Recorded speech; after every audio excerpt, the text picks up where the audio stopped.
Good evening students, आप लोगों का एनपीएस स्टडी पॉइंट में स्वागत है, अभिनंदन है।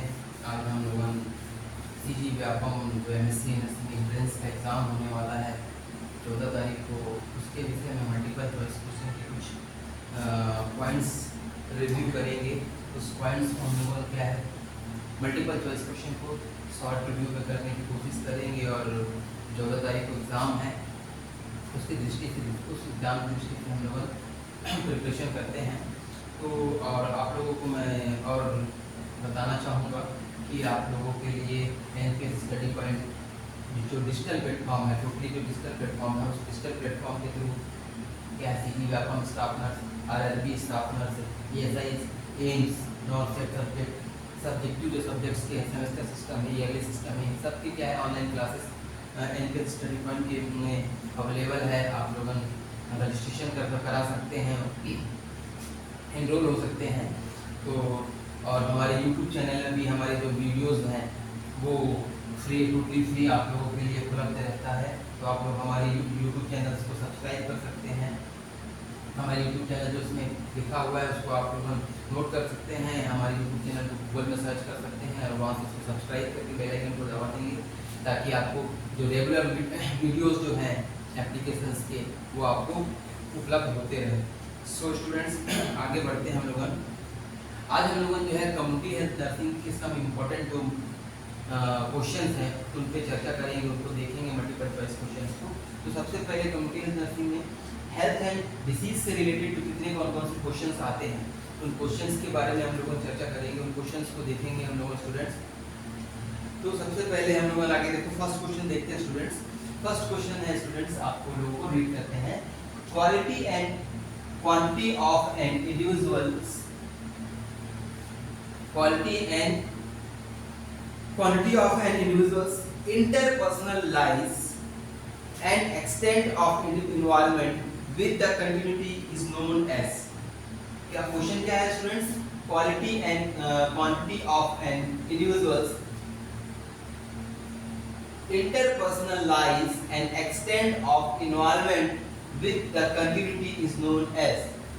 तो इसका ऑप्शन क्या कौन कौन से ऑप्शन है स्टूडेंट्स इसमें? इसके ऑप्शंस आप देख सकते हो स्टूडेंट्स, इसके में 4 ऑप्शन दिए हुए हैं। 4 ऑप्शन इसमें पहला ऑप्शन है आपका मेंटल डायमेंशन, दूसरा ऑप्शन है फिजिकल डायमेंशन, तीसरा ऑप्शन है students spiritual.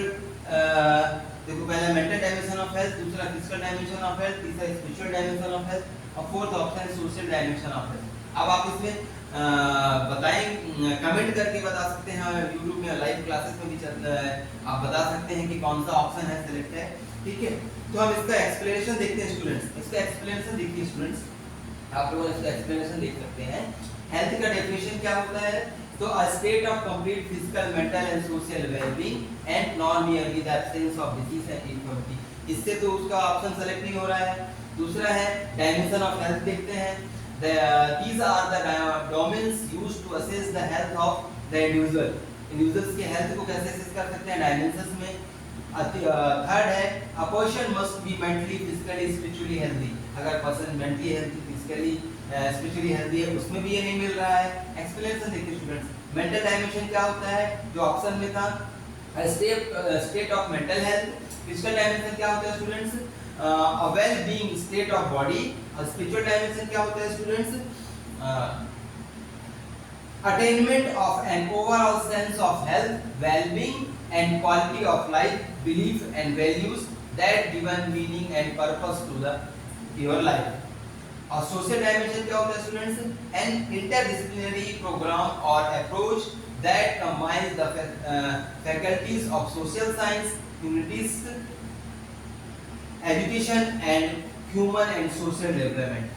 And under social dimension, an individual becomes a part of active community participation। This is important as the approaches or programs initially by government will not reach out to the community। Third वाला option क्या है? Hence the quality and quantity of an individual's interpersonal ties and extent of involvement with the community is under social dimension। किसके अंदर आता है ये? Social dimension के अंदर का पार्ट है। तो स्टूडेंट्स हमारा ऑप्शन क्या हो सकता है इसका राइट ऑप्शन हो सकता है सोशल डायमेंशन। पहले क्वेश्चन का राइट आंसर क्या हो सकता है स्टूडेंट्स? Social dimension. पहले क्वेश्चन का आंसर क्या हो सकता है students? Social dimension. Then second question देखते हैं स्टूडेंट्स हम लोगन। The function of community are, community का फंक्शंस क्या होते हैं? The function of community are it provides space for socialise and recreation. पहला है, दूसरा है it provides safety and security, third है socialisation and education for its member, fourth है provide opportunity for interaction among member. तो ये जो four statement दिए हुए हैं स्टूडेंट्स, चार जो स्टेटमेंट दिए हुए हैं, उन चार स्टेटमेंट्स में कौन कौन से स्टेटमेंट्स हैं? पहला it provide space for socialise and recreation, second है it provide safety and security, third है socialisation and education for its members, और फोर्थ है provide opportunity for interaction among members. तो पहला ऑप्शन है ए बी सी। पहला statement में क्या बता रहा है? ए बी और सी को लिया है, दूसरे वाले में ऑप्शन में बी और सी और डी को बोला है, तीसरे में ए सी डी, तो और फोर्थ में ए बी सी डी। तो कौन सा ऑप्शन करेक्ट हो सकता है स्टूडेंट्स? इसका एक्सप्लेनेशन देखते हैं। एक्सप्लेनेशन देखते हैं स्टूडेंट्स। एक्सप्लेनेशन में क्या है? The community has 5 function: production, distribution, consumption, socialisation, social control, social participation and mutual support. The community provides its members with the means to make a living. This may be agriculture, industry or service. तो option क्या हो सकता है students? D वाला option right correct answer हो सकता है, A B C D वाला। तो हम लोगों का करेक्ट आंसर क्या है? डी वाला है। स्टूडेंट्स मैं आप लोगों को ये बताना चाहूंगा कि जो हम मल्टीपल चॉइस क्वेश्चन जो स्टडी कर रहे हैं, ये कहीं ना कहीं किसी न किसी नॉर्सेट या एम्स की किसी न किसी सेंट्रल एग्जाम में क्वेश्चंस आए हुए हैं। थर्ड क्वेश्चन देखते हैं स्टूडेंट्स हम लोगन। In demographic stage, when birth rate began to decline and death rate further decreases, is said to be। क्या बोल रहा है स्टूडेंट्स? कि demographic stage when birth rate begins to decline, क्या बोल रहा है? कि birth rate को decline कर रहे हैं and death rate further decrease, और साथ में death rate भी क्या हो रहा है? further decrease हो रहा है।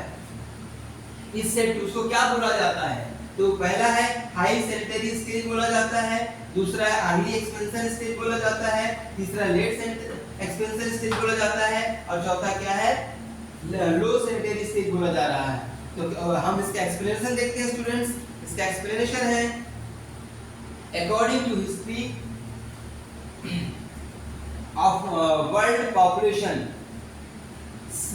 since 1650 suggested the 5 stage of demographic cycle. Demographic cycle के 5 स्टेजेस होते हैं। पहला first stage called as high sanitary stage. In this birth rate is high and death rate is also high, that will cancel each other, दोनों एक दूसरे को cancel कर देते हैं, and the population remain sanitary.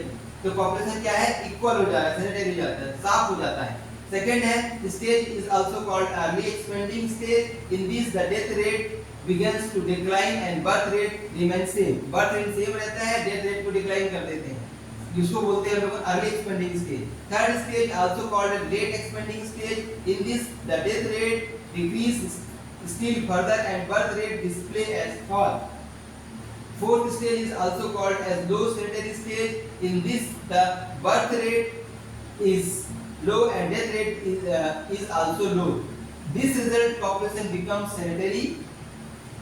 Fifth stage also called as declining stage. In this birth rate is decreasing, that the death rate is and population is declining. तो option क्या हो सकता है स्टूडेंट? सेलेक्ट इसका option हो सकता है fourth stage also called low sanitary stage. In this birth rate is low and death rate is also low. This result population becomes sanitary. तो इसका ऑप्शन क्या होगा? लेट एक्सपेंशन स्टेज होगा students. क्या होगा इसका आंसर? इसका आंसर क्या होगा? लेट एक्सपेंशन स्टेज होगा। Third stage also called a late expanding stage. In this the death rate decrease still further, birth rate display as fall, birth rate display हो रहा है। नेक्स्ट क्वेश्चन, फोर्थ क्वेश्चन देखते हैं students हम लोगों। WHO के according देखते हैं। WHO 2000 report India's health expenditure. WHO ने एक रिपोर्ट पब्लिश किया और 2000 में, और उन्होंने इस रिपोर्ट में बताया कि इंडिया हेल्थ के सेक्टर में कितना पैसा एक्सपेंस करता है, बजट देता है हेल्थ के लिए, पूरे इंडिया के कंट्री के पीपल्स के लिए, पॉपुलेशन के लिए रहता है। तो पहला ऑप्शन है 3.2% ऑफ जीडीपी, जीडीपी का 3.2 भाग देता है। दूसरा ऑप्शन है 4.3% ऑफ जीडीपी, तीसरा है 6.7% ऑफ जीडीपी और फोर्थ है 7.2% ऑफ जीडीपी। तो इसका आंसर क्या हो सकता है स्टूडेंट्स कि हमारा जो भारत देश है वो कितना पैसा हेल्थ के क्षेत्र में देता है। इसका ऑप्शन क्या हो सकता है स्टूडेंट्स, देखते हैं हम लोग। The per capita public expenditure on health sector in India increased from 24.26 in 2000 to 2001 to rupees 157.18 during the year 2010 to 11। Answer क्या होगा 4.3% ऑफ जीडीपी। इंडिया 2000 में या 2001 के टाइम 4.3% जो टोटल जीडीपी का है ना, ग्रॉस डोमेस्टिक प्रोडक्ट, जीडीपी का फुल फॉर्म होता है ग्रॉस डोमेस्टिक प्रोडक्ट, उसका कितना परसेंटेज पैसा हेल्थ सेक्टर में लगाता है हमारे देश में, तो वो है 4.3%। टोटल हेल्थ एक्सपेंडिचर THE और for India is estimated to B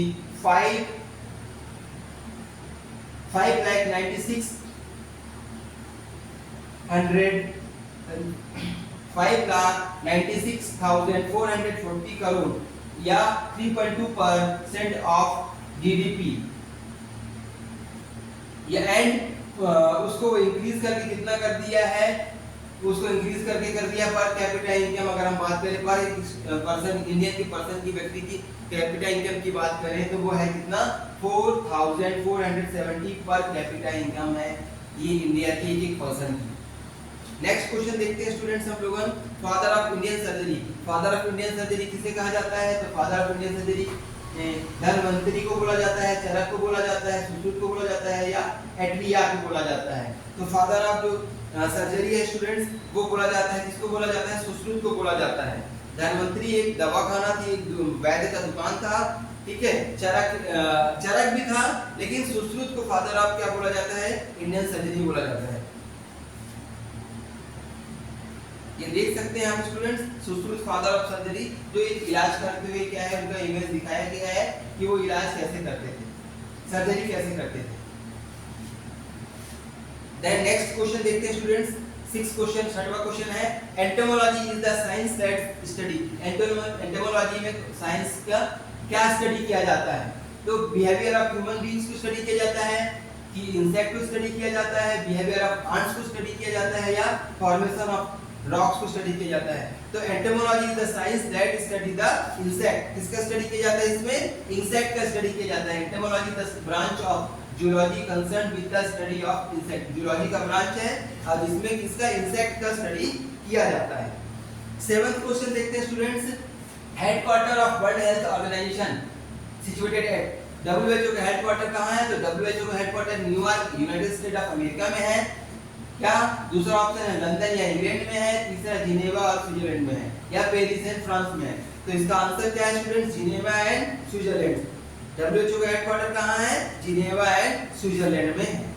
then आगे देखते हैं अगला क्वेश्चन है स्टूडेंट्स, 8वां question, UNICEF was established in filling the blanks year. UNICEF कौन से ईयर में एस्टैब्लिश हुआ था, तो यूनिसेफ एस्टैब्लिश कब हुआ था स्टूडेंट्स, तो यूनिसेफ एस्टैब्लिश हुआ था 1946। कब एस्टैब्लिश हुआ था, 1946 में स्टूडेंट्स क्या है, यूनिसेफ जो है वो एस्टैब्लिश हुआ था। कब एस्टैब्लिश हुआ था स्टूडेंट्स, तो यूनिसेफ जो है कब एस्टैब्लिश हुआ था, एक्सप्लेनेशन देखो। और कब एस्टैब्लिश हुआ था, 11 दिसंबर 1946 the United Nation established UNICEF. United Nation ने एस्टैब्लिश किया, उसकी नींव रखी किसकी, यूनिसेफ की, to meet the emergency need of children. उन्होंने किसके लिए रखा कि चिल्ड्रंस के इमरजेंसी नीड्स के लिए क्या है उसका नींव रखा, ठीक है। इन पोस्ट वार यूरोप में जब वार चल रहा था उसके बाद एंड चाइना में चल रहा था। Our full name was the United Nations International Children Emergency Fund। UNC का फुल यूनिसेफ का फुल फॉर्म क्या है स्टूडेंट्स? तो United Nation International Children's Emergency Fund, और इसका ये नीचे गलत आ गया हेडक्वार्टर। नेक्स्ट देखते हैं स्टूडेंट्स हम लोग, नेक्स्ट क्वेश्चन क्या है?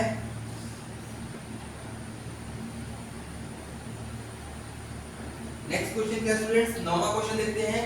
The germ theory of disease was proposed by, germ theory of जो डिसीज है उसको किसने दिया था? तो रॉबर्ट कोच ने दिया था, हिप्पोक्रेट्स ने दिया था, लुईस पास्चर ने दिया था, या अगस्त वेस्टमैन ने दिया था? तो जो जर्म थ्योरी है ऑफ डिसीज है उसको किसने दिया था? लुईस पास्चर ने दिया था। किसने दिया था? लुईस पास्चर ने दिया था। रॉबर्ट कोच का अलग कंट्रीब्यूशन है, कोच का। लुईस पास्चर ने पास्चराइजेशन का भी सिद्धांत दिया था। लुईस पास्चर ने क्या दिया था? मिल्क का जो पास्चराइजेशन होता है उसका भी सिद्धांत लुईस पास्चर ने दिया था। देख सकते हो मैं एक्सप्लेनेशन में बता रहा हूं आप लोगों को। The germ theory of disease was devised by Louis Pasteur. He also performed various experiments to demonstrate the relationship between microorganism and disease. कि माइक्रोऑर्गेनिज्म डिसीज के बीच में जो रिलेशनशिप है उसको बहुत सारे एक्सपेरिमेंट थ्रू लुईस पास्टर ने एक्सप्लेन किया था। हेनरिच हार्मन, जो और ऑप्शन है थे, Heinrich Hermann Robert Koch was a German physician and microbiologist as the discoverers of the specific constituent of deadly infectious disease including tuberculosis, cholera and anthrax. He is regarded as one of the main modern bacteriologists. Modern अगर bacteriology अगर किसी को बोला जाता है तो उसको बोला जाता है, तो रॉबर्ट कोच को बोला जाता है। आप लोगों को याद रखना, मॉडर्न अगर बैक्टीरियोलॉजी से अगर किसी को फादर बोला जाएगा, किसने दिया था अपना कंट्रीब्यूशन? तो वो दिया था किसने? रॉबर्ट कोच ने दिया था। आप लोगों को याद रखना है, ठीक है। नहीं, उसके बाद अगले जो साइंटिस्ट थे जिनका नाम था ऑप्शन में, Hippocrates of Kos, also known as Hippocrates.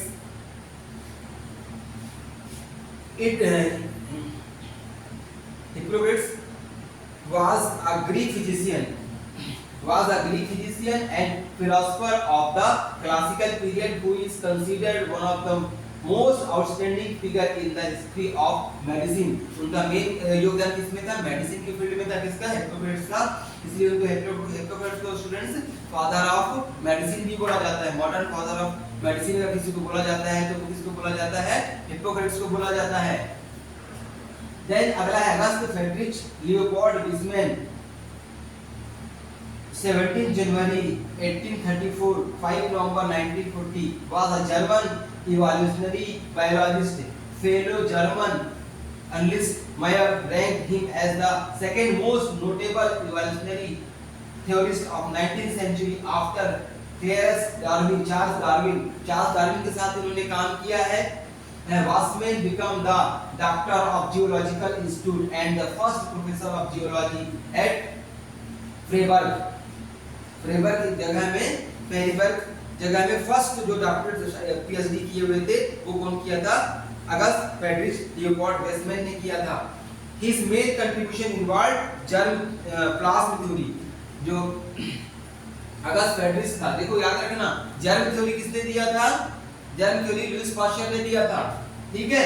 लेकिन अगर जर्म प्लाज्म थ्योरी की बात करेंगे, जर्म थ्योरी किसने दिया था? लुईस पास्चर ने दिया था। लेकिन जर्म प्लाज्म थ्योरी की बात करेंगे तो जो germ plasm theory at one time also known as Weismann's theory जिसको बोला जाता है, according to which inheritance in multicellular animals only takes place by means of the germ cell. The gametes such as egg cell and sperm cell, other cell of body, somatic cell do not function as एक साथ काम नहीं करते। तो वो जो है वो जर्म प्लाज्म थ्योरी के साथ क्या उन्होंने जो उसका रिलेशनशिप फाइंड आउट किया था इनहेरिटेंस में, जेनेटिक फैक्टर में, उसको उन्होंने दिया था किसमें? अगस्त फ्रेडरिच लियोपोल्ड विस्मैन ने दिया था। अब नेक्स्ट क्वेश्चन है स्टूडेंट, 10वां क्वेश्चन है, who discovered tuberculin skin test? किसने ट्यूबरकुलाइन स्किन टेस्ट को डिस्कवर किया था स्टूडेंट्स? किसने स्टूडेंट डिस्कवर किया था? तो स्टूडेंट्स देखते हैं कि who discovered tuberculin skin test. Skin में जो ट्यूबरकुलाइन टेस्ट होता है जिसको बोला जाता है मॉन्टक टेस्ट बोला जाता है। ठीक है। जो ट्यूबरकुलेन टेस्ट होता है उसको क्या बोला जाता है, मॉन्टोक टेस्ट बोला जाता है। कि स्किन में हम क्या करते हैं, यहाँ पर एक छोटा सा जो भी मेडिसिन रहता है उसको दे के फिंगर में क्या करते हैं और सर्कल लगा देते हैं, यहाँ डेट लिख देते हैं और उसका रिएक्शन को देखते हैं उसका स्टूडेंट्स। तो उसके रिएक्शन से हमको ये पता चलता है कि वो ड्रग प्रॉपर फंक्शन कर रहा है कि नहीं कर रहा है, इन्फेक्शन है कि नहीं है। तो व्हेन प्रीक्यूट जो एक साइंटिस्ट था, इन्होंने क्या किया था, ट्यूबरकुलेन स्किन टेस्ट को क्या किया था, दिया था इस मेथड को। ठीक है, लुइस पास्चर ने नहीं दिया था, रोनाल्ड रॉस ने नहीं दिया था, एडवर्ड जेनर ने नहीं दिया था। एडवर्ड जेनर का जो मेन अहम योगदान है स्टूडेंट्स, वो है किस पे है, वैक्सीनेशन पे है। जो काउ पॉक्स है, चिकन पॉक्स है, स्मॉल पॉक्स है, वेरिसेला जो जूस्टर वायरस है, इनके जो वैक्सीनेशन जो काउ पॉक्स से जो प्रिपेयर किए थे, उसको प्रिपेयर किसने किया था, एडवर्ड जेनर ने प्रिपेयर किया था। इसलिए अगर फादर ऑफ वैक्सीनेशन अगर की बात करेंगे या वैक्सीन किसने डिस्कवर किया था, तो वैक्सीन की डिस्कवरी में एडवर्ड जेनर का मेन योगदान है। डिटेल में आपको दिया हुआ है, देख सकते हो कि जो जॉन पिक्यूट है वो क्या किया था, Clemens Peter Friedrich Freiherr when Picut was an Austrian scientist and pediatrician best known for this contribution to the field of bacteriology and immunology। इनका मेन कंट्रीब्यूशन किसमें था, बैक्टीरियोलॉजी की फील्ड में था और इम्यूनोलॉजी की फील्ड में था। रोनाल्ड रोज का क्या कंट्रीब्यूशन था, तो Ronald Ross KCB, KCMG, FRCS was a British medical doctor। वो ब्रिटिश मेडिकल डॉक्टर थे who received the Nobel Prize। याद रखना, नोबेल प्राइज अगर जो कोई था ब्रिटिश पर्सन था, वो कौन थी, उसको किसको मिला था, तो रोनाल्ड रोज को मिला था। क्यों मिला था नोबेल प्राइज और कौन से सन में मिला था, तो फिजियोलॉजी ऑफ मेडिसिन और मेडिसिन की फील्ड में उनको नोबेल प्राइज दिया गया था 1902 में for his work on the transmission of malaria. उन्होंने अपना एक लिटरेचर जो पब्लिश किया था कि मलेरिया कैसे ट्रांसमिट होता है, वो उसके लिए उनको क्या किया गया था, नोबेल प्राइज दिया गया था। जो फर्स्ट बॉर्न आउटसाइड यूरोप के बाहर जो कैसे फैला। ठीक है, और एडवर्ड जेनर क्या है, Edward Jenner FRCPE was an English physician and scientist who pioneered the concept of vaccine and created the smallpox vaccine, the world first vaccine। The term vaccine and vaccination are derived from varicella vaccine। The term devised by Jenner is to denote cowpox। उन्होंने cowpox के through smallpox को जो vaccine है या vaccination जो terms है vaccine, उस terms को किसने दिया था, उस टर्म्स को दिया था एडवर्ड जेनर ने। तो ये एडवर्ड जेनर का क्या है, कंट्रीब्यूशन था स्टूडेंट। 11th क्वेश्चन क्या है students, limit for registration of birth is. Birth जो हमने या बर्थ या डेथ का जो रजिस्ट्रेशन कराते हैं वो कितने दिन के अंदर कराना चाहिए या करा लेना चाहिए, तो 7 डेज के अंदर करा देना चाहिए। आज मान लो किसी का बर्थ हुआ तो कब तक वो करा सकता है, ठीक है, या डेथ हुआ है कब तक करा सकता है, रजिस्टर करा सकता है, सर्टिफिकेट ले सकता है, या 14 डेज तक या 21 डेज तक या एनी ऑफ द अबव। ठीक है, तो स्टूडेंट्स जो बर्थ रजिस्ट्रेशन होता है वो 21 डेज तक हम क्या कर सकते हैं, करा सकते हैं, डेथ रजिस्ट्रेशन करा सकते हैं। देन नेक्स्ट देखते हैं students 12th question, census population count is an references to. Census कब काउंट किया जाता है, कौन से महीने में सेंसस को काउंट किया जाता है, 1 मार्च को किया जाता है स्टूडेंट्स, 1 जुलाई को किया जाता है कि 13 जुलाई को किया जाता है, जून को किया जाता है या 1 जनवरी को किया जाता है। तो स्टूडेंट्स जो है सेंसस जो पॉपुलेशन जो है वो इनिशियली द हाउस जो संसद टू बी कंडक्टेड या कंसर्न बिटवीन अप्रैल एंड सितंबर 2020 में क्या था, with population evolution of February 2021 and revision round in March 2021। The difference state and difference date was to be 1 March 2021 in most of the state and बहुत सारे state में कब किया जाता है, 1 मार्च 2021 को किया जाता है, 21 को किया गया है, इसलिए 1 मार्च को किया जाता है। लेकिन जम्मू एंड कश्मीर और हिमाचल प्रदेश और उत्तराखंड में 1 अक्टूबर को 2020 को क्या किया गया था, सेंसस को काउंट किया गया था, पॉपुलेशन को काउंट किया गया था। इसलिए इसका आंसर क्या है स्टूडेंट्स, 1 मार्च। 13 क्वेश्चन या 13वां क्वेश्चन क्या है student, census is conducted in every year, census कितने साल में कंडक्टेड किया जाता है, लिया जाता है, जनसंख्या का गणना किया जाता है, तो एवरी 10 इयर्स में, एवरी 25 इयर्स में, एवरी 15 इयर्स में या एवरी 20 इयर्स में। तो जो सेंसस है वो एवरी 10 इयर्स में क्या किया जाता है, कलेक्ट किया जाता है, लिया जाता है।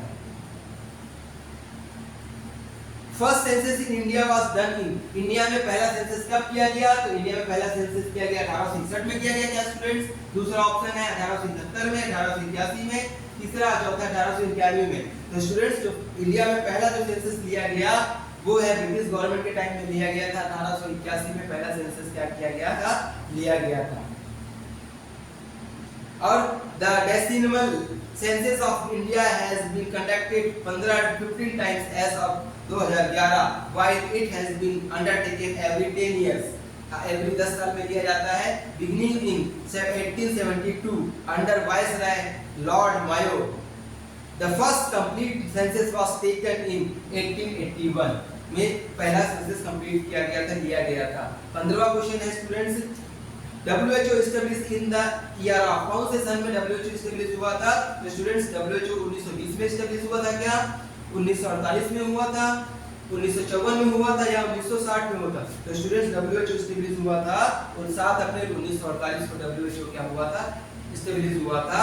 इसका हेडक्वार्टर जिनेवा स्विट्जरलैंड में है, इसके फाउंडर जो मेंबर है वो है यूनाइटेड स्टेट अमेरिका है, ब्राजील है, मैक्सिको है, यूनाइटेड किंगडम है, ईरान है और बहुत सारे कंट्री, इंडिया भी है उसमें पार्ट, ठीक है। और इसका जो डायरेक्टर जनरल कौन है, टेड्रोस एडनॉम गेब्रियस, ये इसके क्या है, डायरेक्टर जनरल है। इनके अंदर पूरा सुपरविजन में WHO पूरा फंक्शन करता है। और WHO का कितना बजट होता है, तो WHO का बजट है 6.83 बिलियन अमेरिकी डॉलर, ये अभी कैरेट 2024-25 का है। एंड पेरेंट ऑर्गेनाइजेशन, ये किस ऑर्गेनाइजेशन से मिलके बना हुआ, इसके फादर कौन है, मदर कौन है, किससे मिलके WHO बना है, तो United nation economic social council जो है उससे, उसने ही क्या किया था, United nation economic and social council ने ही क्या किया था, WHO का निर्माण किया था, उसको बनाया था। 16वां question students, which of the following is true about global warming, global warming के लिए कौन सी गैस रिस्पांसिबल है, तो CO2 is a major greenhouse gas पहला, फिर है stratosphere ozone layer is harmful, CSF increase stratosphere ozone layers, protocol called for 20% reduction in या green house emission. तो इसका आंसर क्या हो सकता है स्टूडेंट, इसका आंसर है कि ग्लोबल वार्मिंग के लिए रिस्पांसिबल है कार्बन डाइऑक्साइड गैस। देन ये आपका एक्सप्लेनेशन भी दिया है स्टूडेंट्स। 17वां क्वेश्चन है students, air viscosity is measured by, air जो हवा चलता है बिल्डिंग का जो स्पीड होता है उसको किससे मेजर किया जाता है, तो एयर का जो विस्कोसिटी है वो हाइग्रोमीटर से मेजर किया जाता है, साइक्रोमीटर से किया जाता है, एनरोमीटर से, एनीमोमीटर से किया जाता है या वेट बल्ब थर्मामीटर से किया जाता है। तो हवा की स्पीड जो होती है, जो उसकी वेलोसिटी होती है उसको नापा जाता है एनीमोमीटर से नापा जाता है। किससे नापा जाता है स्टूडेंट्स, एनीमोमीटर से नापा जाता है। आप देख सकते हो इमेजेस में एनीमोमीटर जो है ये इसी में से ये स्पीड घूमता है, यहाँ पर से भी क्या होता है, विंड का स्पीड जो होता है वो हमको पता चलता है हवा की विस्कोसिटी क्या है, वेलोसिटी क्या है। 18वां क्वेश्चन है students, according to WHO a child with 10 level, अगर हम WHO के अकॉर्डिंग अगर देखें तो उसके क्लासिफिकेशन है और उसमें हम देखें कि जो चिल्ड्रंस है जिसका IQ कितना है 35 to 50 है, ठीक है। Which of the following category of mental retardation, वो कौन से टाइप के मेंटल रिटार्डेशन के केस में आएगा स्टूडेंट्स, तो वो कौन से टाइप के आएगा, माइल्ड में आएगा स्टूडेंट्स, मॉडरेट में आएगा, सीवियर में आएगा या प्रोफाउंड में आएगा। तो जो 35 to 50 जो क्लासिफिकेशन है IQ का, अगर मेंटल रिटार्डेशन के पेशेंट की बात करेंगे, मानसिक बुद्धि जिसकी कम होती है तो उसके क्लासिफिकेशन में देखेंगे तो वो कौन सी क्लासिफिकेशन में आता है, मॉडरेट मेंटल रिटार्डेशन की क्लास में आता है। माइल्ड मेंटल रिटार्डेशन मतलब 50 to 70% उसका IQ रहेगा, अगर मॉडरेट है तो 35 to 50% रहेगा, और सीवियर मेंटल रिटार्डेशन है तो 20 to 35% रहेगा, और प्रोफाउंड मेंटल रिटार्डेशन है स्टूडेंट्स तो वो रहेगा लेस देन 20% क्या रहेगा उसका मेंटल स्टूडेंट्स क्या रहेगा उनका मेंटल IQ लेवल रहेगा। ये आप लोगों का बहुत इंपॉर्टेंट कंप्यूटर नर्सिंग का मल्टीपल चॉइस क्वेश्चन का जो ये क्लास था हुआ है, आप लोग इसको यूट्यूब चैनल में भी देख सकते हो और हमारे यूट्यूब चैनल को सब्सक्राइब भी करना है स्टूडेंट्स आप लोगों को, ताकि आपको नए नए और जो भी मल्टीपल चॉइस क्वेश्चन के जो क्वेश्चन हैं एमएससी नर्सिंग एंट्रेंस से रिलेटेड, एम्स नॉर्सेट से रिलेटेड, ईएसआईसी से रिलेटेड, अभी क्या है एसजीपीजीआई का भी एग्जाम फॉर्म फिल हो रहा है, उससे रिलेटेड भी क्या है क्लासेस जो स्टार्ट होना है 1 जुलाई से स्टार्ट हो रहा है, उसके लिए भी आप लोगों क्या है उसमें पार्टिसिपेट कर सकते हैं, इनरोल हो सकते हो।